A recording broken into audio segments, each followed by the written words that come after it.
पीढ़ियों को बिहार के गौरवशाली इतिहास से परिचित कराएंगे और वर्तमान बिहार की गौरव गाथा की गवाही भी देंगे।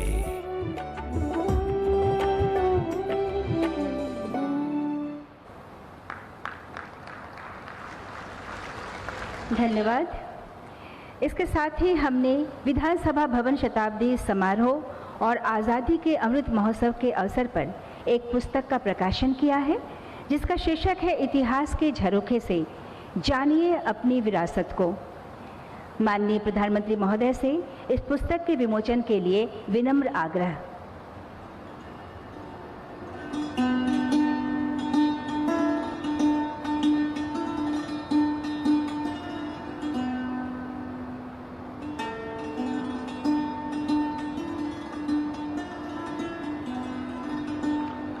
धन्यवाद।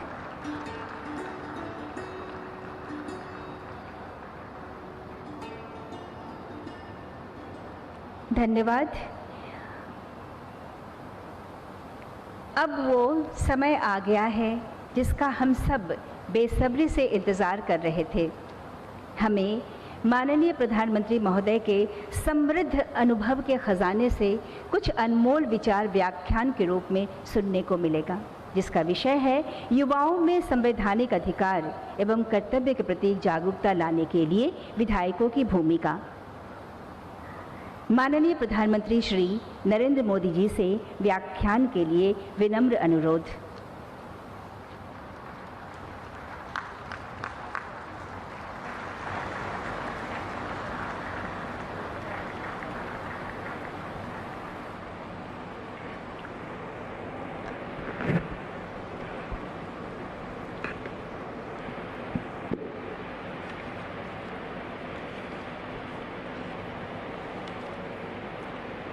नमस्कार।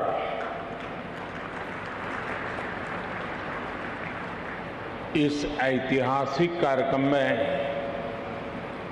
हमारे बीच उपस्थित बिहार के राज्यपाल श्री फागू चौहान जी, यहाँ के जनप्रिय मुख्यमंत्री श्री नीतीश कुमार जी, विधानसभा स्पीकर श्री विजय सिन्हा जी, बिहार विधान परिषद के कार्यकारी अध्यक्ष श्री अवधेश नारायण सिंह, उप मुख्यमंत्री श्रीमती रेणु देवी जी,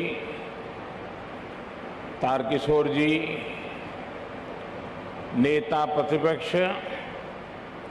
श्री तेजस्वी यादव जी, सभी मंत्रीगण, विधायकगण, अन्य महानुभाव, देवी और सज्जनों, आप सभी को, बिहार निवासियों को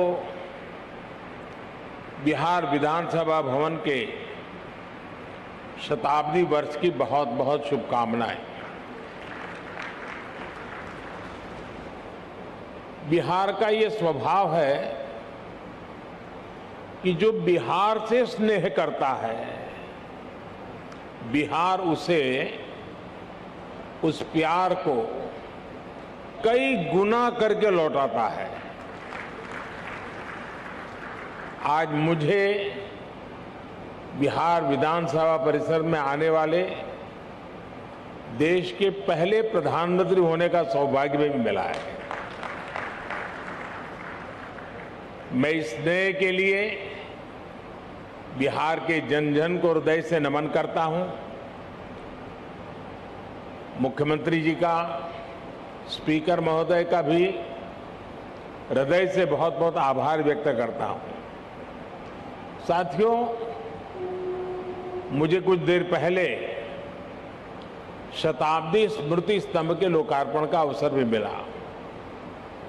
ये स्तंभ बिहार के गौरवशाली अतीत का प्रतीक तो बनेगा ही, साथ ही ये बिहार की कोटि कोटि आकांक्षाओं को भी प्रेरणा देगा। अब से कुछ देर पहले बिहार विधानसभा म्यूजियम और विधानसभा गेस्ट हाउस का शिलान्यास भी हुआ है। मैं इन विकास कार्यों के लिए नीतीश कुमार जी और विजय सिन्हा जी को हृदय से बधाई देता हूं। मुझे विधानसभा परिसर के शताब्दी पार्क में कल्पतरु के रोपण का भी सुखद अनुभव मिला है। कल्पतरु के विषय में मान्यता है कि हमारी आशाओं आकांक्षाओं को पूरा करने वाला ये वृक्ष है। लोकतंत्र में यही भूमिका संसदीय संस्थाओं की होती है। मैं आशा करता हूं कि बिहार विधानसभा अपनी इस भूमिका को इसी निरंतरता के साथ निभाती रहेगी, बिहार और देश के विकास में अपना अमूल्य योगदान देती रहेगी। साथियों, बिहार विधानसभा का अपना एक इतिहास रहा है और यहां विधानसभा भवन में एक से एक बड़े और साहसिक निर्णय लिए गए हैं। आजादी के पहले इसी विधानसभा से गवर्नर सत्येंद्र प्रसन्न सिन्हा जी ने स्वदेशी उद्योगों को प्रोत्साहित करने, स्वदेशी चरखा को अपनाने की अपील की थी। आजादी के बाद इसी विधानसभा में जमींदारी उन्मूलन अधिनियम पास हुआ था। इसी परंपरा को आगे बढ़ाते हुए नीतीश जी की सरकार ने बिहार पंचायती राज जैसे अधिनियम को पास किया। इस अधिनियम के जरिए बिहार पहला ऐसा राज्य बना जिसने पंचायती राज में महिलाओं को 50% आरक्षण दिया। लोकतंत्र से लेकर समाज जीवन तक समान भागीदारी और समान अधिकार के लिए कैसे काम किया जा सकता है, ये विधानसभा इसका उदाहरण है। आज जब मैं आपसे इस परिसर में विधानसभा भवन के बारे में बात कर रहा हूं तो ये भी सोच रहा हूं कि बीते 100 वर्ष में ये भवन, ये परिसर कितने ही महान व्यक्तित्वों की आवाज का साक्षी रहा है। मैं नाम अगर लेने जाऊंगा तो शायद समय कम पड़ जाएगा, लेकिन इस इमारत ने इतिहास के रचयिताओं को भी देखा है और खुद भी इतिहास का निर्माण किया है। कहते हैं वाणी की ऊर्जा कभी भी समाप्त नहीं होती। इस ऐतिहासिक भवन में कही गई बातें, बिहार के उत्थान से जुड़े संकल्प एक ऊर्जा बनकर आज भी उपस्थिति है। आज भी वो वाणी, वो शब्द गूंज रहे हैं।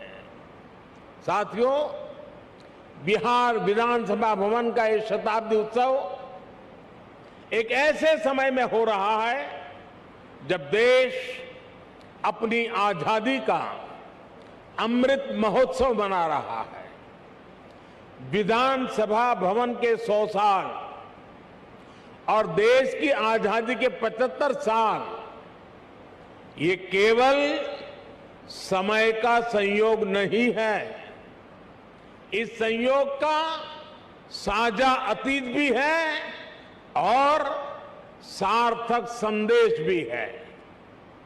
एक और, बिहार में चंपारण सत्याग्रह जैसे आंदोलन हुए तो वहीं इस धरती ने भारत को लोकतंत्र के संस्कार और आदर्श पर चलने का रास्ता भी दिखाया। दशकों से हम ये बताने की कोशिश होती रही है कि भारत को लोकतंत्र विदेशी हुकूमत और विदेशी सोच के कारण मिला है, और हमारे लोग भी कभी कभी ये बातें बोलते हैं। लेकिन कोई भी व्यक्ति जब ये कहता है तो वो बिहार के इतिहास और बिहार की विरासत पर पर्दा डालने की कोशिश करता है। जब दुनिया के बड़े भूभाग सभ्यता और संस्कृति की ओर अपना पहला कदम बढ़ा रहे थे, तब वैशाली में परिष्कृत लोकतंत्र का संचालन हो रहा था। जब दुनिया के अन्य क्षेत्रों में जनतांत्रिक अधिकारों की समझ विकसित होनी शुरू हुई थी, तब लिच्छवी और वज्जी संघ जैसे गणराज्य अपने शिखर पर थे। साथियों, भारत में लोकतंत्र की अवधारणा उतनी ही प्राचीन है जितना प्राचीन ये राष्ट्र है, जितनी प्राचीन हमारी संस्कृति है। हजारों वर्ष पूर्व हमारे वेदों में कहा गया है, त्वाम विशो वृणताम, त्वाम विशो वृणताम राज्याय त्वाम मिमाहा प्रदिशः पंचदेवी। अर्थात राजा को सभी प्रजा मिलकर स्वयं चुने और विद्वानों की समितियां उसका निर्वाचन करें। ये वेद में कहा गया है, हजारों साल पूरे ग्रंथ में कहा गया है। आज भी हमारे संविधान में सांसदों, विधायकों का चयन, मुख्यमंत्री, प्रधानमंत्री, राष्ट्रपति का चयन इसी लोकतांत्रिक मूल्य पर टिका हुआ है। एक विचार के रूप में हमारे यहां लोकतंत्र इसलिए हजारों वर्षों से जीवित है क्योंकि भारत लोकतंत्र को समता और समानता का माध्यम मानता है। भारत सह अस्तित्व और सौहार्द के विचार में भरोसा करता है। हम सत्य में भरोसा करते हैं, सहकार में भरोसा करते हैं, सामंजस्य में भरोसा करते हैं और समाज की संगठित शक्ति में भरोसा करते हैं। इसलिए हमारे वेदों ने हमें यह भी मंत्र दिया है, संगच्छध्वम संवदध्वम संवो मनासि जानताम। अर्थात हम मिलकर चले, मिलकर बोले, वो एक दूसरे के मनों को, एक दूसरे के विचारों को जाने और समझे। इसी वेद मंत्र में आगे कहा गया है, समानो मंत्रः समिति समानी समानम मनः सहचित्तमेशम। अर्थात हम मिलकर समान विचार करें, हमारी समितियां, हमारी सभाएं और सदन कल्याण भाव के लिए समान विचार वाले हो और हमारे हृदय भी समान हो। हृदय से लोकतंत्र को स्वीकार करने की ऐसी विराट भावना एक राष्ट्र के रूप में भारत ही प्रस्तुत कर रहा है। इसलिए मैं जब भी दुनिया में अलग अलग जब देशों में जाता हूं, बड़े वैश्विक मंचों पर मौजूद होता हूं, तो मैं बहुत गर्व से कहता हूं, क्योंकि हमारे कान में किसी न किसी कारण से एक शब्द भर दिया गया है। हमारी मन की रचना को एक जगह पे